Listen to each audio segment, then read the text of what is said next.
काजल गोरंट्लेवाले मृत्यू प्रकरणी गोविंद फटफटवाले याच्यासह त्याच्या साथीदाराविरुद्ध सदोष मनुष्यवधाचा गुन्हा दाखल करण्यात आला आहे।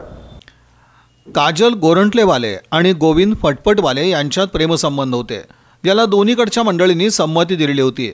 लग्नाच्या दृष्टीने बोलणेही सुरू होती।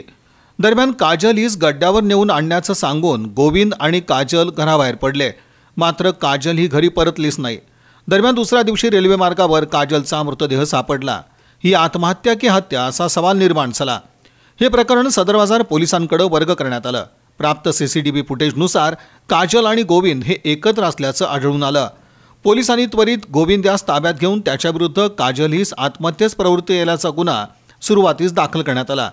मात्र अधिक चौकशी करता गोविंद यानं आपल्या सहकार्यासमवेत रेल्वेखाली ढकलून काजल गोरंट्लेवाले हिची हत्या केल्याचं कबूल केल्यानं गोविंद विरुद्ध सदोष मनुष्यवधाचा गुन्हा आता दाखल झालाय।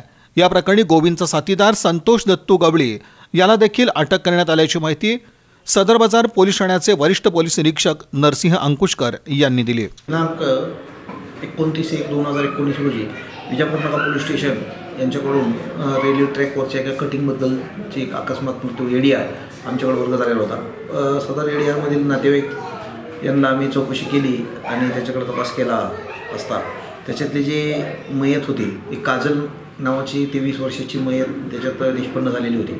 तर तिच्या घरी नातेवाईकाकडे चौकशी केली असता त्यांनी आम्हाला तिची आई आहे लक्ष्मीबाई, तर त्या लक्ष्मीबाई यांनी असं कळवलं की माझी मुलगी ही मागील 6-7 महिन्यापूर्वी साधारणतः तिथल्या त्यांच्या गल्लीतल्या एका मुलाबरोबर इथून मिसिंग झालेली होती आणि ते लग्न करायच्या उद्देशानं बाहेर निघून गेलेली होती। तर त्याच्यानंतर ते पुन्हा त्यांनी त्या मिसिंगबद्दल सदर बाजार पोलीस स्टेशनला चौकीला त्याची तक्रार केली आणि मिसिंग दाखल झालं। त्याच्यानंतर ते 2-3 दिवसांनी परत आले। मग त्यांनी ते त्यांची जी समाजाची आहे पंचायत त्यांच्याकडे त्या लोकांची कंप्लेंट केली की यांनी असं घेऊन गेले। त्यांनी त्यांना दंड वगैरे केला त्याच्यामध्ये आणि नंतर मग पुन्हा त्यांनी त्याच्यात सांगितलं की तुम्ही आत्ता साखरपुडा करून घ्या आणि या मुलीबरोबर लग्न कर। त्या मुलाला सांगितलं, तो मुलगा पण तयार झाला, त्याचा साखरपुडा झाला आणि त्यानंतर लग्न लवकरात लवकर किंवा 6 महिन्याच्या आत करून घ्या असं त्यांनी त्या समाजाच्या लोकांनी सगळ्यांनी सांगितलेलं होतं। त्याच्यानंतर दिनांक 29 तारीख रविवारी 29/1/2019 रोजी ते मुलीला गड्ड्या यात्रामध्ये घेऊन जायचे असं तिच्या त्या नवऱ्यानं सांगितलं। गोविंद म्हणून जो तिचा नवरा म्हणजे ज्याच्याविषयी त्यांचं म्हणजे हे होतं प्रपोज झालेलं होतं साखरपुडा वगैरे। तर ते घरी आला आणि त्यानं तिला माझ्यासोबत पाठवा म्हणून सांगितलं। तर तिच्या आई म्हणली बाबा नको काय करायचं, तर ती म्हणलं आता साखरपुडा वगैरे झाला आहे असं म्हणल्यानंतर सुद्धा पण तिनं काही पाठवलं नाही। मग नंतर पुन्हा त्या गोविंदची आई विमलबाई, तर ही विमलबाई स्वतः गेली आणि ती म्हणली पाठवून द्या ना, म्हणजे आता त्यांचं हे झालेलं आहे साखरपुडा झाला आहे असं म्हणून तिनं सांगितलं।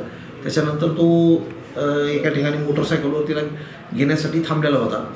तर त्या ठिकाणी ती मुलगी स्वतः गेली तिथं, म्हणजे त्याच्या आईने तिला तिथपर्यंत नेऊन सोडलं तिच्या त्या स्वतःच्या विमलबाईबरोबर आणि त्या मोटरसायकलवर त्याचा एक मित्र होता संतोष, एक दुसरा मित्र होता मोटरसायकलवर।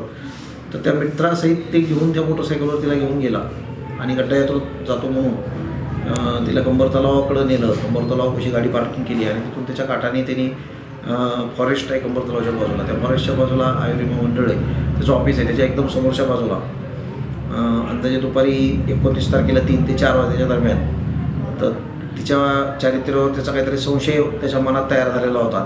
त्याचा ते संशयावरून हिच्याबरोबर आपल्याला काही लग्न करायचं नाही असं म्हणून त्यानं तिचा त्या ठिकाणी त्या चालत्या रेल्वेच्या गाडीवर तिला ढकलून देऊन तिचा खून केलेला आहे।